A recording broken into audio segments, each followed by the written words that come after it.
அல்லாவை நாம் தொழுதால் சுகம் எல்லாமே ஓடி வரும்.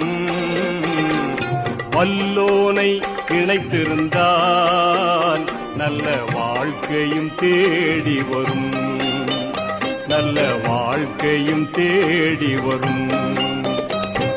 அல்லாவை நாம் தொழுதால் பள்ளிகள் பல இருந்தும் பாங்கோசை கேட்ட பின்பும் பள்ளி செல்ல மனமில்லையோ, படைத்தவன் நினைவில்லையோ.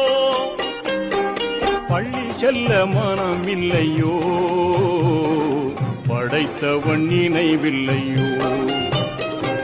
அல்லாவை நாம் தொழுவோம்.